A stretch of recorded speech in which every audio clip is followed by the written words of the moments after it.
It started with an email I was never meant to see. The sender? A system alias buried so deep in internal operations, it should have stayed invisible until someone slipped. One careless CC, one early morning sync thread, and there it was. A message that defined my entire decade in a single sentence. Too much client visibility. If she becomes the face of the firm, we lose leverage. No names, no emotion. Just a quiet directive to keep me out of sight. That moment didn't surprise me. Not really. I'd spent 10 years holding this company together without asking for spotlight. I cleaned up after executives, kept multi-million-dollar clients from walking, and stitched broken deals back into place. Every success passed through me, but never stopped with me. And yet, in that moment, something inside me paused. Not snapped, just disengaged. My name is Selena Ward, senior strategist at Gensis & Rowe, at least on paper. In practice, I was the reason our top 3 clients stayed loyal. But for 10 straight years, I was also the one quietly denied raises, promotions, recognition. I never complained. I never made it public. Until I stopped making it work for them in silence. And that was the beginning of everything unraveling, not with a fight, not with a storm, but with absence, mine. I wasn't hired to be visible. I was hired to be reliable. That's how it started. A quiet offer after a referral, a short onboarding session, a laptop, and a desk near the stairwell. Close enough to the noise to be useful, far enough to be forgotten. Gensis & Rowe was already a decade into its growth when I joined. Their culture was fast, data-driven, and, on the surface, meritocratic. But anyone who had lasted longer than 2 review cycles knew better. Promotions didn't go to those who delivered results. They went to those who delivered the illusion of control. I didn't fit the mold. I didn't charm rooms. I didn't stay after client dinners to network over cocktails. I didn't insert myself into conversations to be heard. I inserted myself when the numbers slipped, when the contracts stalled, when the pressure started showing at the seams. That's when I'd step in, silently, efficiently, and restore the balance before the room realized it had tilted. Year 1, I was described as quietly impactful.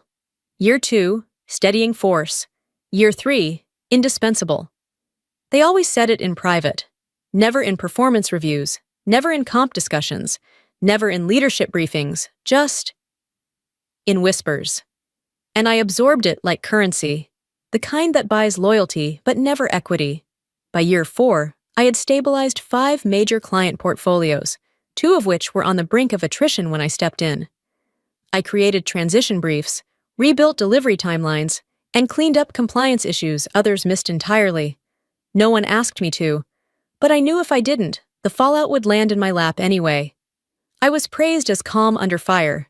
But calm doesn't get you promoted. Volume does. Visibility does. I had neither.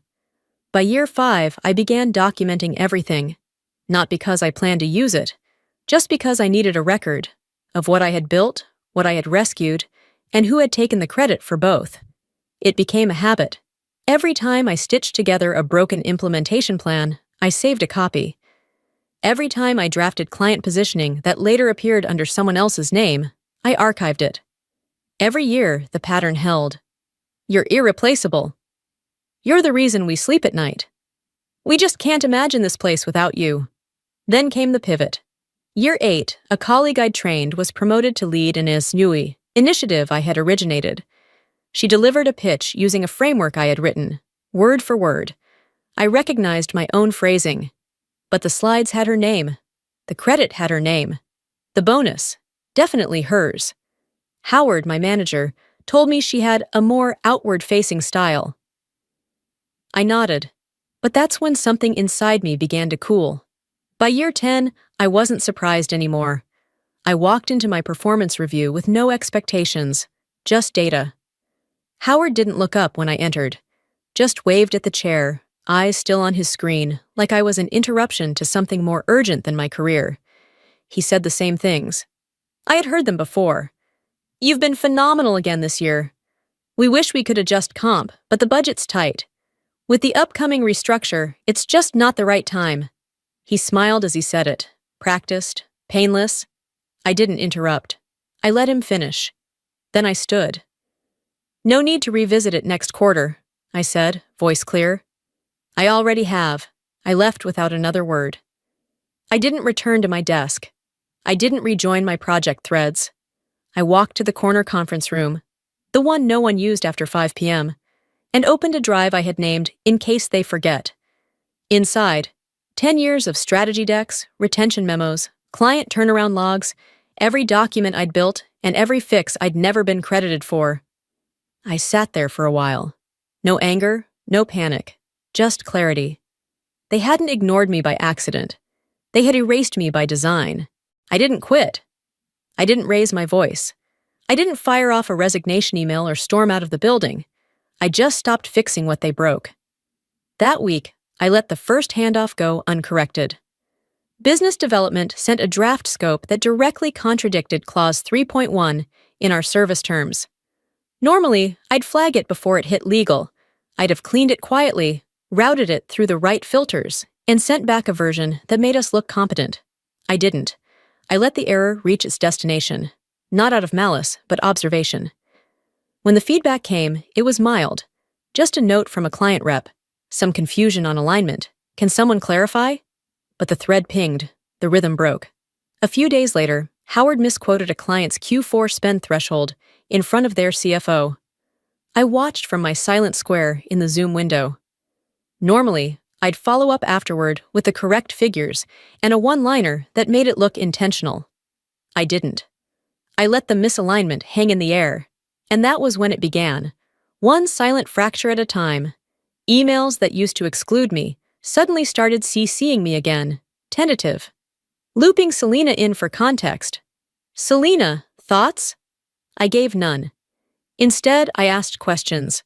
I stopped providing safety nets. When a junior rep sent out a recycled deck from the prior year, not realizing the client had a completely new leadership team, I didn't intervene.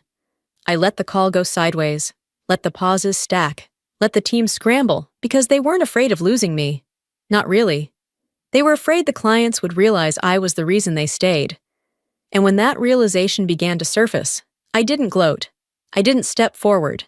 I simply kept withdrawing the scaffolding, letting the weight of every oversight settle where it belonged. It didn't take long. AlphaCore was the first to notice. I hadn't been invited to their monthly sync, and I didn't inject myself. That was the point. I wasn't on the calendar. I wasn't on the thread. So I stayed silent. But halfway through the call, I heard what happened. A lingering pause, then a simple, pointed question. "Is Selena still with the firm?"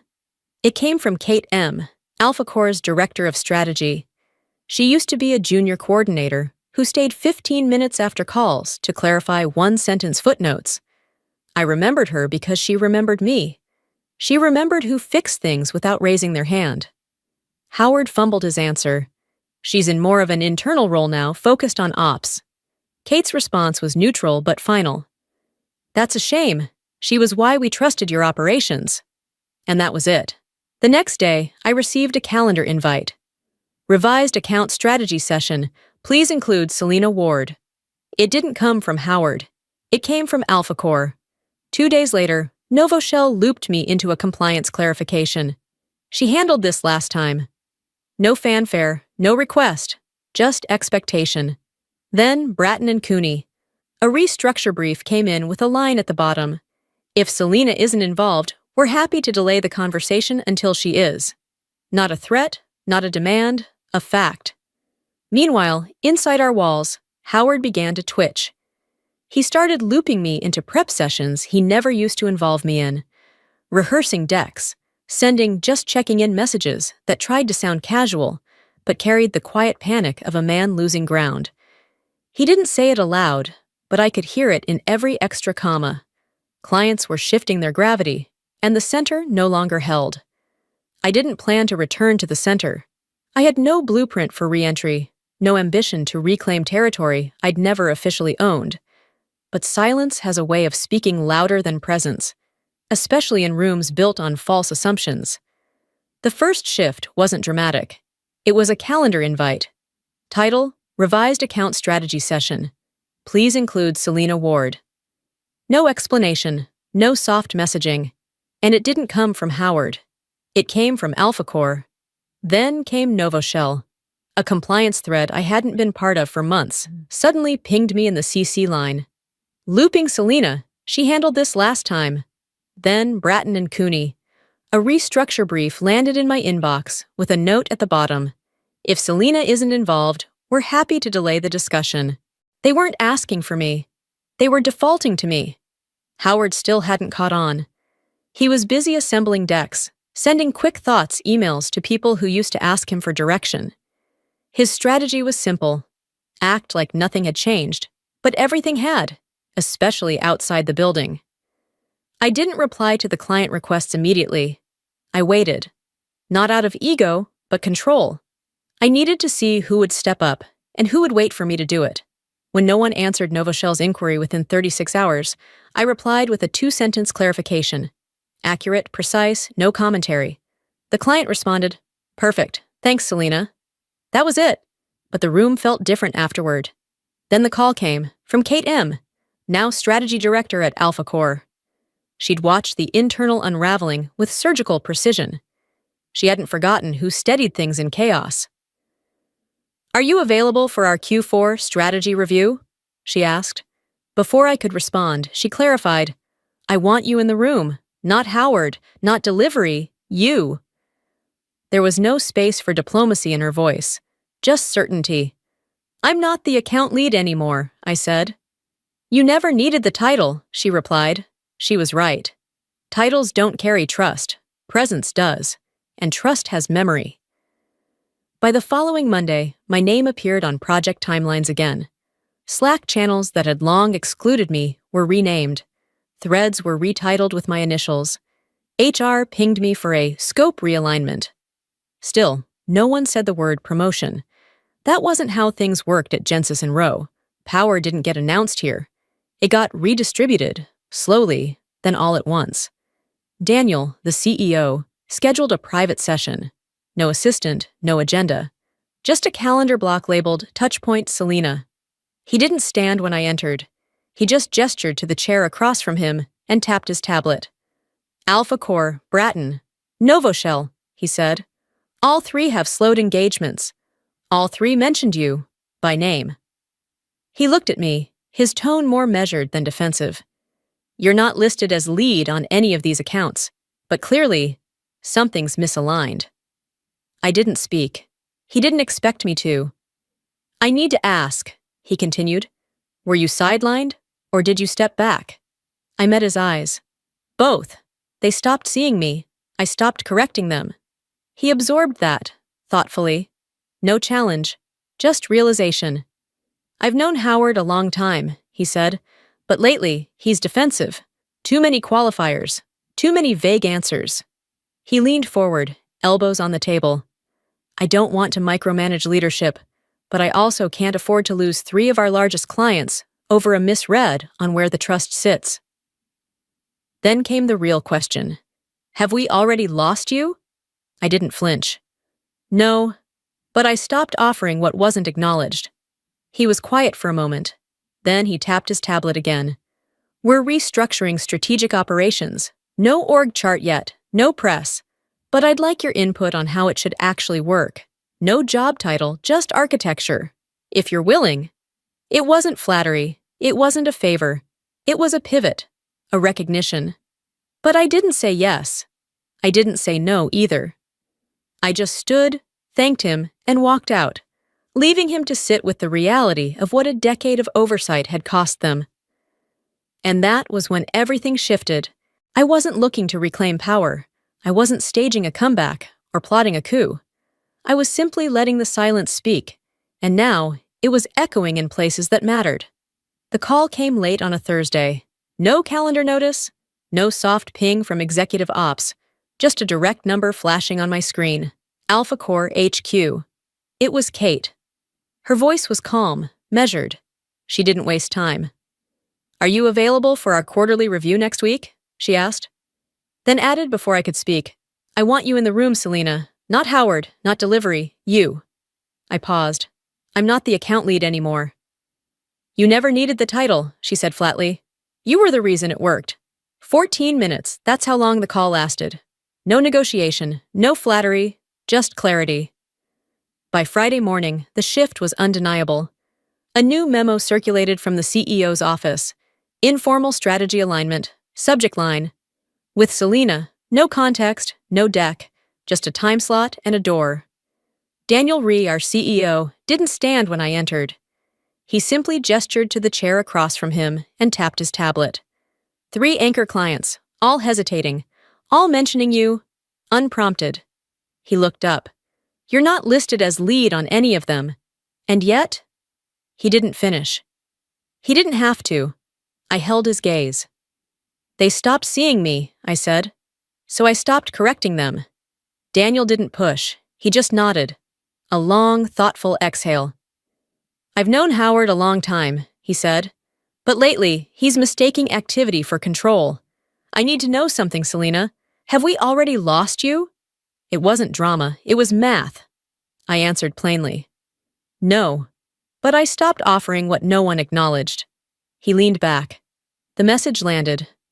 We're restructuring strategic ops, he said. No titles, just architecture, if you're willing. I didn't say yes.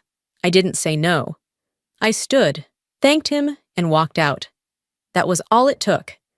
By Monday, my name was attached to every client stabilization initiative, not as a gesture, as a necessity. Slack threads renamed, legal threads forwarded. HR quietly updated my role scope.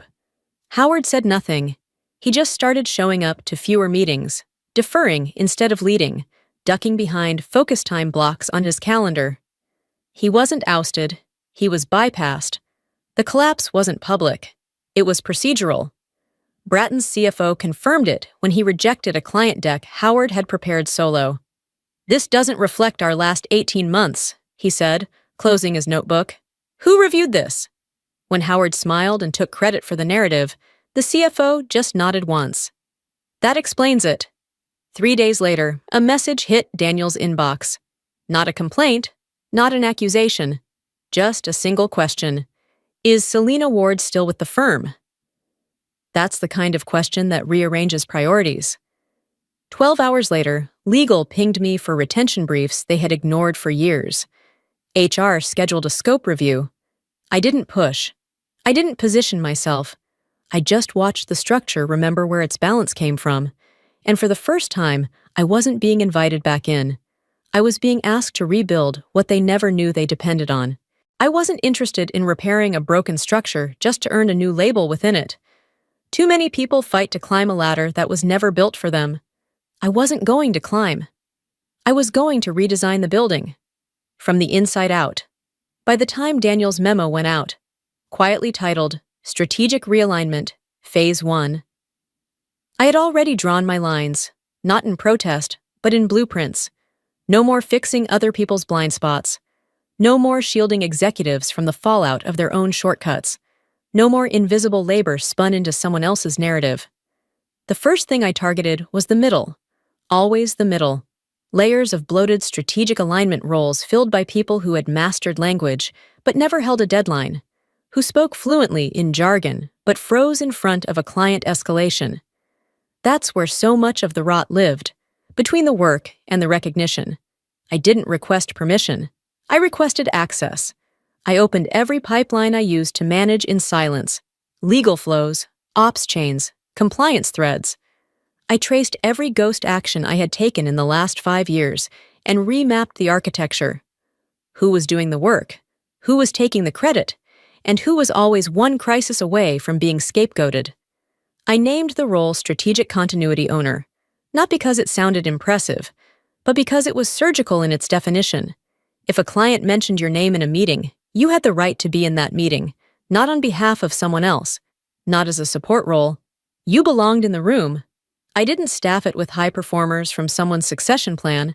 I staffed it with the quiet ones, the ones who closed loops at 11:47 p.m. without ever announcing it, the ones who fixed deliverables they weren't assigned to, the ones who were always included in back channels, but never the agenda. I pulled them forward. Mira was the first. She once caught a misrouted shipment at 6 a.m. on a holiday weekend, coordinated a fix, and still submitted the compliance form before Monday, without telling a soul. No one remembered the near disaster. I did. I gave her the 3 most volatile accounts in the firm. She came to my desk, brows furrowed. "You're really handing me Bratton?" I didn't even look up. "You've already been managing it. I'm just removing the fiction." She didn't say thank you. She didn't perform humility. She nodded and got to work. Then came Alonzo, Shelby, Nadia, each one overlooked in their own way, each one brilliant in ways that don't show up in personality assessments or town hall shoutouts. I gave them power not through speeches, but through structure. And something began to change.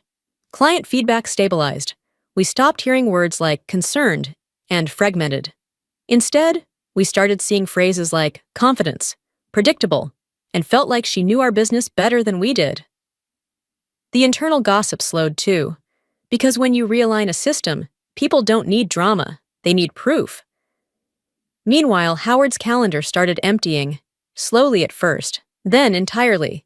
He still showed up, still dropped the occasional email. But it was performative now, weightless. His authority had collapsed, not because someone took it, but because no one needed it anymore. Then came the first escalation I didn't intercept, a minor miscommunication with Bratton's CFO.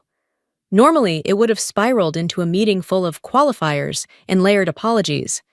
But Mira handled it, calm, direct, surgical. I watched her deliver the fix with precision. No over-explaining, no credit-seeking, just execution. It was the first time in years I didn't feel the need to double-check someone's work. And it was the first time I realized the system I had once shouldered was finally strong enough to stand on its own. I didn't make a speech. I didn't call a meeting. I simply opened a blank document and titled it Transition Plan. Inside, I wrote exactly what needed to happen, who needed to carry it forward, and how they'd already been doing it, quietly, for years. Then I sent it, and walked away. No inbox blast, no farewell cake. But 3 weeks later, AlphaCore sent a new request. Not to me, to Mira. I stayed exactly where I was until the day I didn't need to. No grand gestures, no LinkedIn announcement.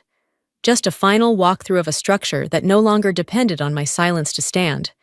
Daniel, our CEO, called me in before I left. "Are you sure?" he asked.